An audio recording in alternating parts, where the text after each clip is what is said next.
Ya, kasus kekerasan seksual ini tidak bisa kita generalisir, Mas Reza. Kalau untuk kasus di Bandung ini kan unik, sudah terjadi tahunan dari 2016 Ponpes itu berdiri sampai sekarang 2021. Korbannya pun juga banyak. Yang jadi pertanyaan, masa orang tua nggak curiga, masyarakat sekitar tidak curiga, ini bagaimana? Pertanyaan mendasar sebetulnya dengan segala hormat para santri ini statusnya dinikahi atau tidak? Itu satu persoalan yang sungguh-sungguh saya ingin tahu jawabannya. Karena kalau misalnya anggaplah mereka itu dinikahi, maka boleh jadi memang pihak-pihak terkait tidak menganggap itu sebagai sebuah persoalan. Jelas kalau kita buka undang-undang perlindungan anak, kalau kita buka undang-undang perkawinan ada persoalan serius di situ.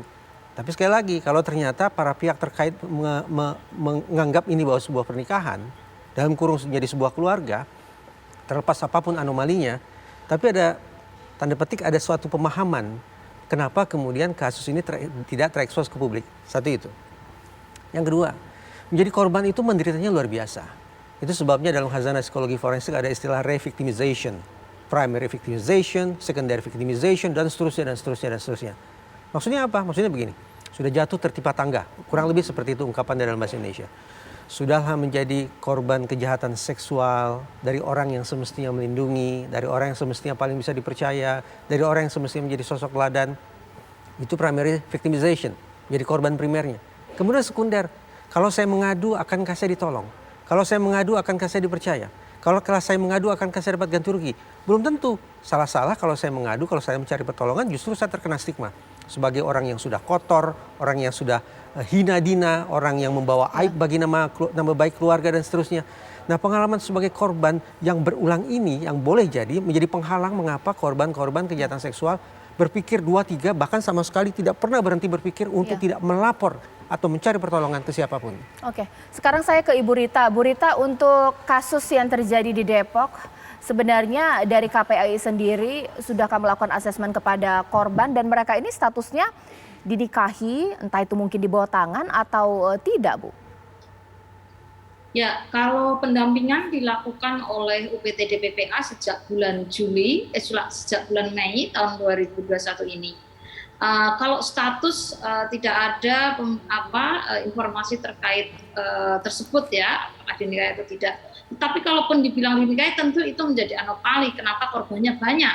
Tentu itu bukan perkawinan, apalagi dengan anak yang itu tidak diperkenankan.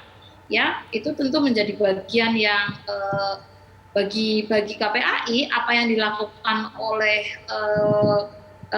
pelaku tentu itu bagian dari kejahatan kemanusiaan gitu ya. Kita tidak melihat apakah ada informasi itu atau tidak. Memang yang menjadi pertanyaan adalah lingkungan. Dan sebenarnya kami juga mendapatkan informasi ya bahwa pesantren ini juga mendapatkan pembinaan ya dari SKPD yang berwenang, kemudian juga selain itu juga anak-anak ini ke posyandu, tetapi komunitas ini menurut saya tidak memiliki kepedulian atau kontrol sosialnya kurang gitu. Karena sebenarnya anak dari bayi yang dilahirkan ini itu dibawa ke posyandu juga, Mbak. Jadi artinya kan sebenarnya masyarakat kok nggak curiga gitu, kok ini ada anak-anak akte kelahirannya mana dan seterusnya gitu. Itu kan menjadi bagian yang padahal kan dia datang ke posyandu gitu. Itu jadi PR yang kontrol sosial itu menjadi PR yang paling penting untuk filter kejahatan seksual menurut saya, Mbak, sekitar untuk anak ya. Baik, Bu, tapi kalau setelah dilakukan asesmen sempat ada informasi juga bahwa orang tua sempat mau memindahkan ini anaknya sekolah, tapi ternyata ketika dipindahkan justru ditolak dari sekolah lain. Benarkah seperti itu? Ya, ini kita masih melakukan pendalaman. Kita semua berharap tadi yang disampaikan Mas Reza bahwa jangan sampai kemudian korban menjadi korban berikutnya karena stigma masyarakat, karena stigma sosial, karena sejatinya mereka adalah korban. Kita akan melakukan pendampingan lanjutan agar anak-anak ini juga tetap mendapatkan hak-hak, termasuk di dalamnya adalah hak pendidikan. Sebenarnya LPSK juga bersama-sama dengan KPAI ya, LPSK sudah melakukan perlindungan untuk ini dan membantu perlindungan terhadap korban dan saksi. Bu Rita, terakhir, KPAI itu kan punya ranting-ranting di daerah. Ada KPAI di Bandung, bahkan juga ada agen-agen yang sebenarnya sudah jemput bola kasus, apalagi juga ada kecurigaan-kecurigaan belusukan. Jangan sampai kasusnya sudah besar, baru kemudian kita panik. Ini bagaimana, Bu? Ya, sebenarnya KPAI tidak sebanyak itu, Mbak ya. sebenarnya yang punya tanggung jawab untuk penyelenggaraan perlindungan anak itu adalah pemerintah daerah. Kita mendorong Pemda untuk mengejar bahwa kota layak anak itu tidak hanya sekedar kota layak anak, tetapi kota layak anak itu harus betul-betul memberikan proteksi kepada anak hingga ke wilayah-wilayah yang anak mungkin tidak bisa melapor seperti dalam situasi kelompok rentan ini. Dan saya kira setiap institusi harus punya kebijakan keselamatan anak. Kalau dia institusi yang bekerja untuk anak, maka dia harus punya rekrutmen yang baik, punya orang yang bekerja dengan anak harus punya track record penyelenggaraan perlindungan anak, tidak punya track record kejahatan kepada anak. Kemudian juga bagaimana penyelenggaraannya, itu juga SDM yang baik harus diikuti dengan, misalnya ustadz dengan siswa tidak boleh ya hanya berdua di dalam ruangan misalnya, itu adalah SOP yang harus ditegakkan. Jadi kebijakan keselamatan anak itu menjadi kunci Mbak untuk semua institusi yang bekerja untuk anak. Baik, terima kasih Ibu Rita Pranawati dari KPAI. Selamat bekerja kembali karena pasti akan langsung melakukan profiling dan juga pengawalan atas kasus ini. Dan mungkin saya ke Prof. Alimatul. Ini sebuah pertanyaan klasik dari saya dan mungkin seluruh perempuan di Indonesia. Apakah 2021 relasi gender dan kuasa ini masih ada dan tidak akan pernah hilang? Bahwa ketika perempuan menjadi korban, takut untuk mengatakan, takut untuk mendobrak, takut untuk melapor dengan stigma-stigma ada seperti yang dikatakan oleh Mas Reza Indragiri di sini. Bagaimana, Bu? Menurut saya relasi kuasa yang ada hubungannya dengan kekerasan seksual yang banyak dialami oleh korban itu masih sangat kuat di masyarakat. Misalnya saya dapat mengacu kepada hasil riset yang disampaikan oleh Infit misalnya ya, mereka mengatakan hampir 70% masyarakat itu meyakini bahwa kekerasan seksual itu karena korban itu menggunakan pakaian terbuka misalnya. Nah artinya ini juga menjadi persoalan terkait dengan blaming the victim. Selain itu, dari kajian Komnas Perempuan menunjukkan bahwa hampir semua persoalan kekerasan seksual itu terjadi karena relasi kuasa. Entah karena mahasiswa dengan dosennya, adik tingkat dengan kakak tingkatnya, ataupun juga dengan orang-orang yang dekat ya, bahkan guru yang selama ini dianggap pelindung dan contoh itu juga terjadi. Karena itu memang ini masih PR berat ya untuk bagaimana menghilangkan relasi kuasa yang ada di masyarakat, yang kadang relasi kuasa itu digunakan untuk menjustifikasi terkait dengan persoalan kekerasan seksual yang ada gitu. Oleh karena itu memang harus banyak kerja keras ya untuk bagaimana kita menyampaikan, mensosialisasikan pemikiran-pemikiran yang penuh dengan penghargaan kepada harkat martabat manusia dan melihat sesama manusia itu menjadi makhluk yang memang harus dihargai dan juga tidak boleh direndahkan, apalagi dilecehkan, apalagi dibuat mereka menjadi trauma yang kadang-kadang kita sangat prihatin ya Mbak ya, kemarin sampai ada yang bunuh diri dan sebagainya begitu.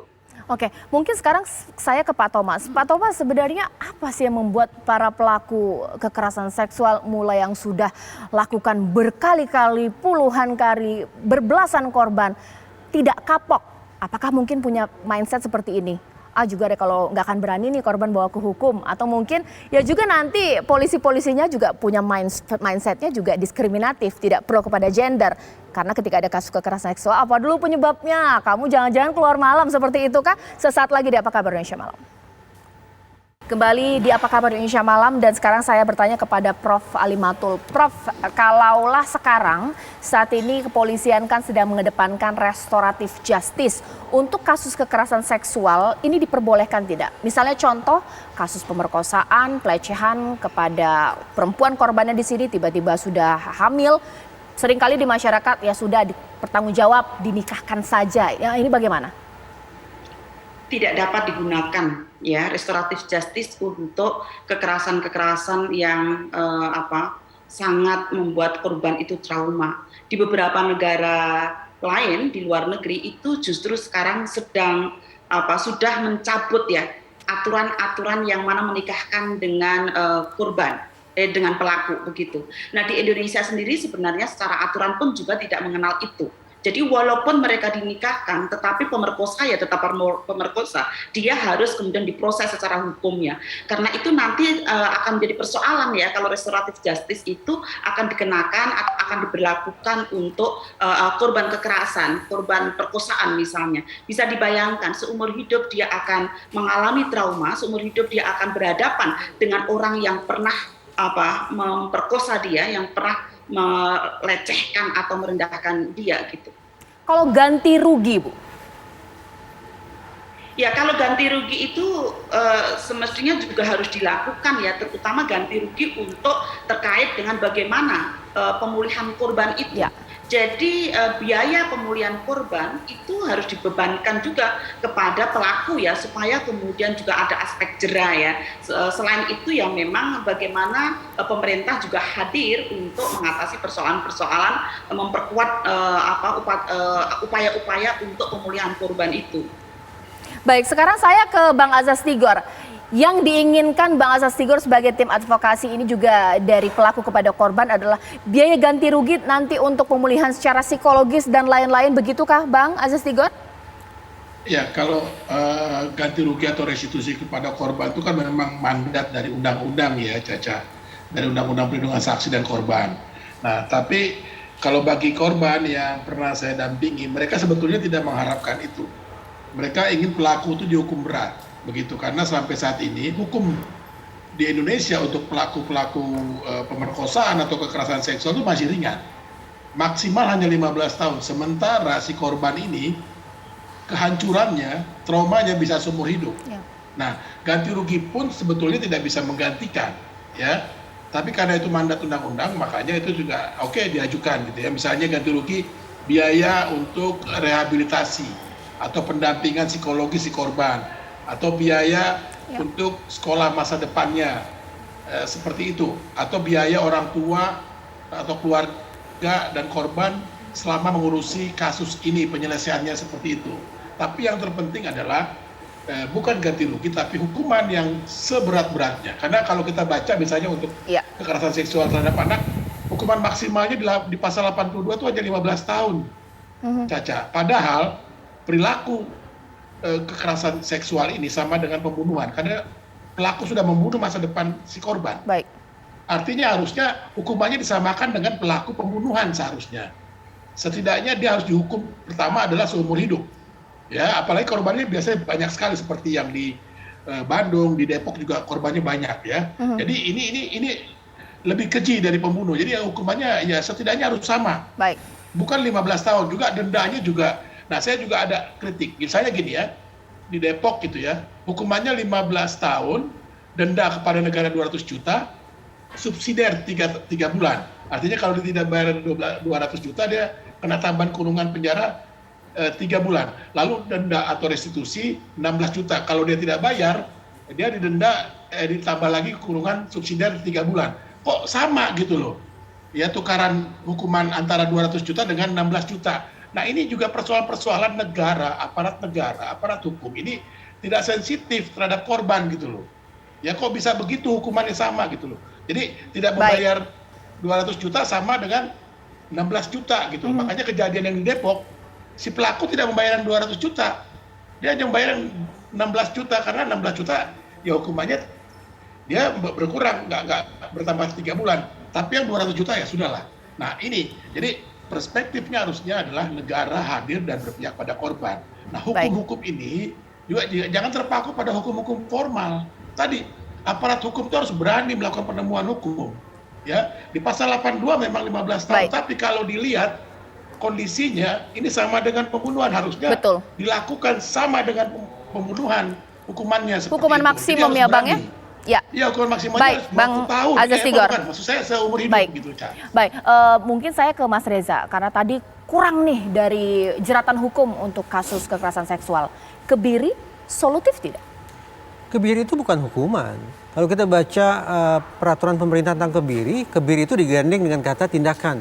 Tujuannya apa? Bukan untuk menyakiti pelaku. Jadi kebiri diberikan kepada pelaku bukan dalam rangka melipat gandakan penderitaan si pelaku agar mengalami kesakitan seperti halnya korban. Tidak.